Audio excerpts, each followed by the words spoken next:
একের পর এক চমকপ্রদ সাফল্যের পর এবার সম্পদের দিক থেকে অনন্য উচ্চতায় পৌঁছে গেলেন টেসলার প্রধান নির্বাহী ইলন মাস্ক।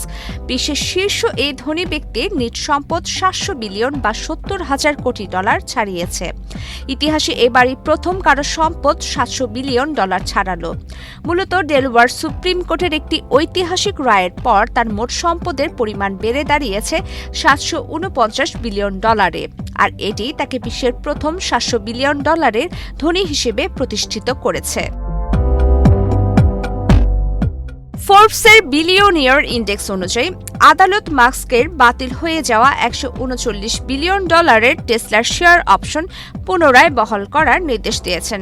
এর ফলে মাস্কের মোট সম্পদ এখন এতটাই বেড়েছে যে তিনি বিশ্বের দ্বিতীয় শীর্ষ ধনী এবং গুগলের সহ-প্রতিষ্ঠাতা ল্যারি পেজের চেয়ে প্রায় ৫০০ বিলিয়ন ডলার এগিয়ে রয়েছেন। ২০১৮ সালে টেসলার পক্ষ থেকে মাস্কের জন্য ৫৬ বিলিয়ন ডলারের একটি বেতন ভাতা বা পে প্যাকেজ ঘোষণা করা হয়েছিল। তবে ২ বছর আগে ডেলওয়ারের একটি নিম্ন আদালত এই চুক্তিকে অচিন্তনীয় বলে অভিহিত করে বাতিল করে দেয়।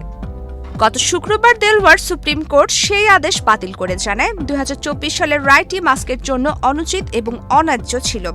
আদালত স্পষ্ট করে বলেছে মাস্কের এই বিশাল ক্ষতিপূরণ প্যাকেজ ফিরিয়ে দেওয়াটা ঠিক হবে না।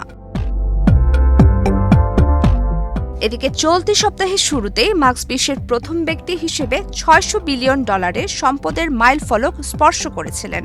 এর পেছনে মূল ভূমিকা ছিল তার মহাকাশ গবেষণা সংস্থা স্পেসএক্স এর পাবলিক হওয়ার গুঞ্জন। গাড়ি নির্মাতা প্রতিষ্ঠান থেকে টেসলাকে কৃত্রিম বুদ্ধিমত্তা এবং রোবোটিক্সের কেন্দ্রবিন্দুতে পরিণত করার যে স্বপ্ন মাস্ক দেখিয়েছেন তাতে পূর্ণ আস্থা রাখছেন বিনিয়োগকারীরা।